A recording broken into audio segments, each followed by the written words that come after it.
Howdy y'all, Fast Force 289, welcome back. In this video, I'm going to show you how to hook up an electric choke on a carburetor. I bought this carburetor, I never did hook the electric choke up on it because I just never got around to it. And so now I'm going to hook it up because it's starting to get cold here and I really need it. So let's jump into it and I'll show you how to do it. Alright, so the first thing we need to do is remove the air cleaner so we can actually access the choke and all that and be able to get to it and work on the carburetor.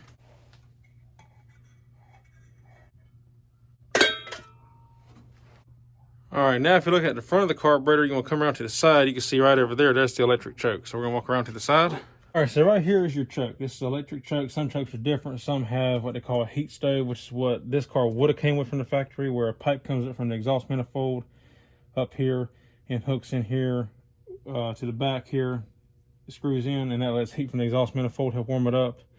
Some have, and also it would have where one of the heater hoses comes and clamps in next to this to help warm it up as the engine warms up. And some have both the heat stove that come up here like this and also have electric to help it. My truck actually is set up like that. In the 70s, Ford went from a heat, they did both with the choke stove, they called it, coming from the exhaust manifold in here, and then also had electric choke. Anyway, on here we're just gonna have the electric choke. That's all you need. We're gonna run a wire from the alternator on the stator side up and hook it in to this port right here. It's the positive port. They already were kind enough to add in the ground for it. So all we gotta do is adjust the choke, and I'll show you how to do that as well. If you look up here, you can see what I mean. You got these marks up here. Like I said, further, and you see this little mark on the cap right here, that black mark. The further you go that way, the more this will open. The more you go this way, the harder this is closed. So we're gonna give it a try. So see, it's a little bit open now. Hit the gas, it sets it. And it's not set super strong, so that's good.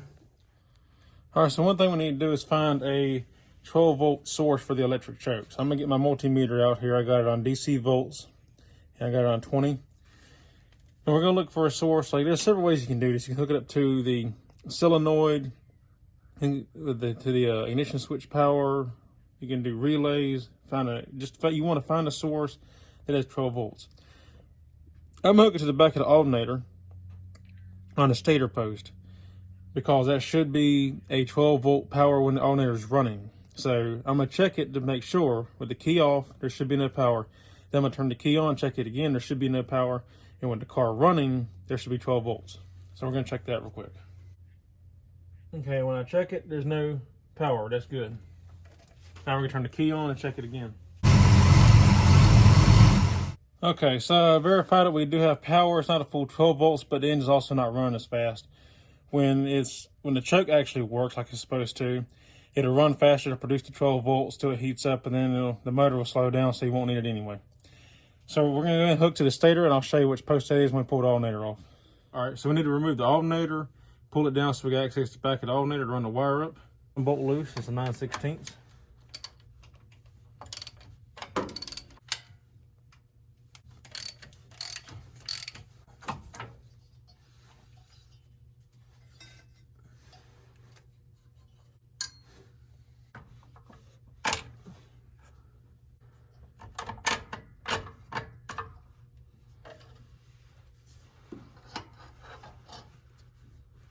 All right, so what I'm gonna be using to wire this up is some 16 gauge wire. 16 is all you need. You can see right there, it says 16.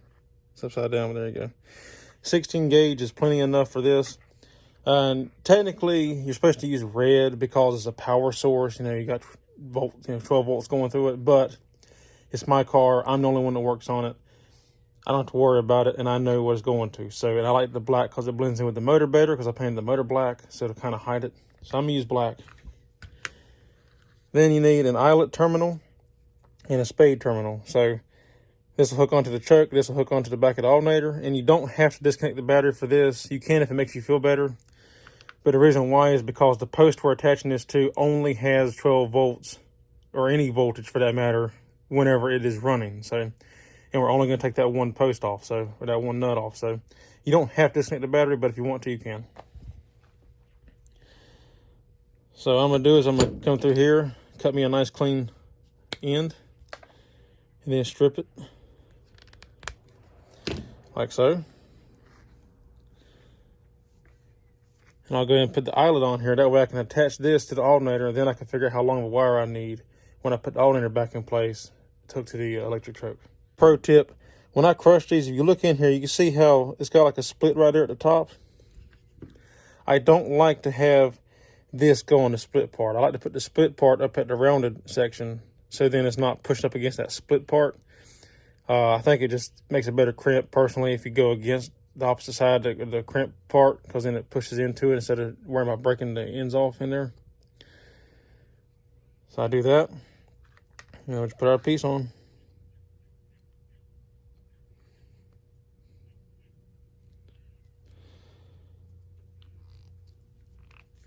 Just like so. Now we can get some black heat shrink and put over this to seal it.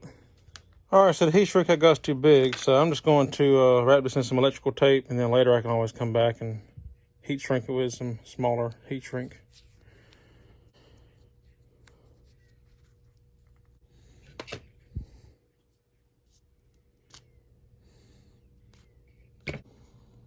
All right, there we go. Not the prettiest, but it'll work for now. And now we can go bolt this to the back of the alternator and figure out how long of a wire we need. Okay, so our stator post is this one right here. It has a white collar around it. There is no markings. I think some of them have markings, it'd be an S or whatever, but this one don't. But you can check it like I showed you with the multimeter, or you can just look for this white collar. So we're gonna grab our 5/16 socket. We're gonna take this loose. And take our wire and put on there.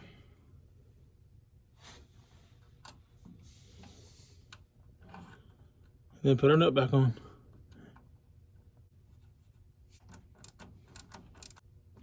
You don't have to kill it, you just want it snug. Then we're gonna put our alternator back in place.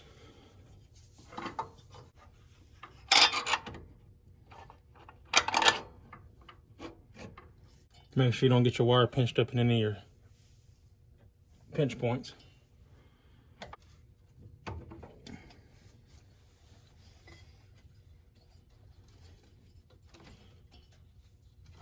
Make sure you got your belt in the right pulley groove, because if not, you can throw a belt or tear it up.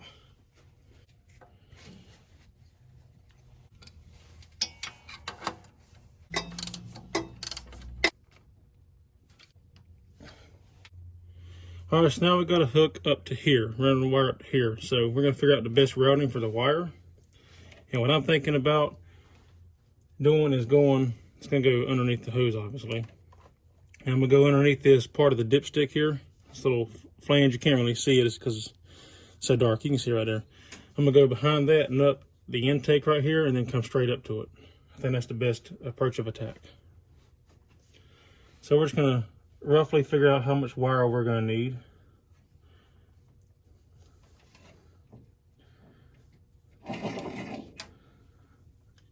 And somewhere around in there should be good. So I'm gonna cut it right here. And if we have to trim a little bit, that's good. We just want to eliminate as much waste as possible.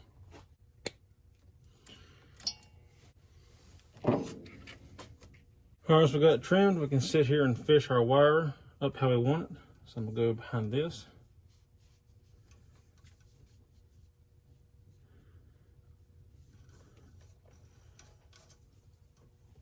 And then underneath all my hoses and spark plug wires. And then I run right up here along the intake like I want it. And now we can get the choke set before I plug it in. All right, now to adjust your choke, you got these marks on top here. And then there's a mark on the cap here as well, but I got this one turned really far open to hold the choke open because it wasn't hooked up yet. You want to loosen these 3 Phillips head screws here so you can turn the cap.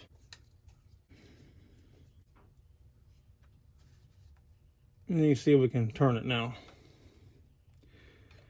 And what you want to do is you want to set this so the further more this way you go, the sooner the choke will open. The further to the left you go, the later it'll open. And this is kind of a play kind of thing. It's going to depend on how cold it gets in your state or whatever. Depending on how you need to adjust it, you're going to have to probably mess with it a couple times to get it how you want it. But basically, I'm going to start in the middle and you want to hit the gas and see how it closed when I hit the gas. Okay, so it seems a little bit tight right there where it's at. So I'm wondering if I open it a little bit. I'm probably going to start because it seems a little bit tight, and it don't get that cold in North Carolina. It gets cold, but not where I'm at. It don't get super, super cold like some of the northern states. So I'm going to try the 4th mark from the front back there, and that'll still set it, but maybe it won't hold it too long. So we're going to start there, and like I said, I can adjust it later. We're going to tighten our screws down, and now we can figure out exactly how long do we need our wire to be. So obviously it's a bit long. I don't need it as long as I cut it.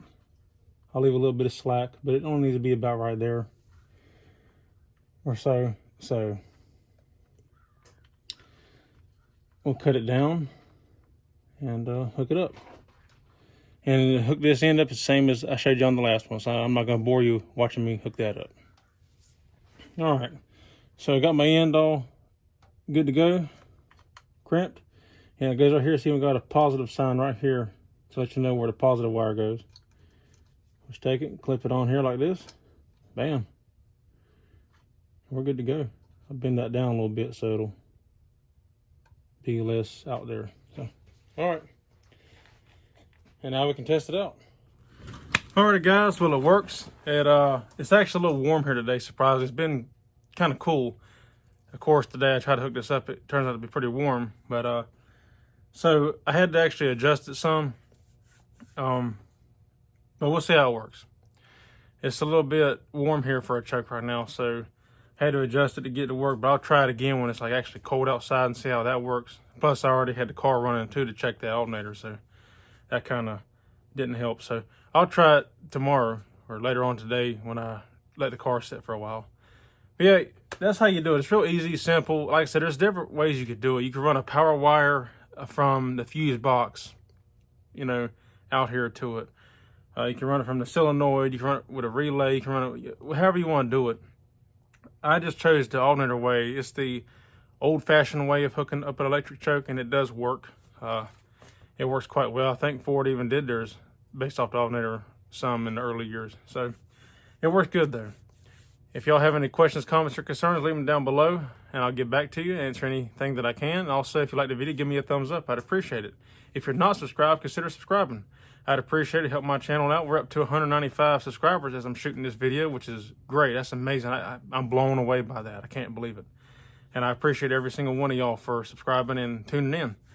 And also, I like when y'all leave comments. I like seeing the discussions in the chat room or the comment section. So, yeah. And as always, thank y'all for watching. I appreciate it, and I will see you on the next one. Take care.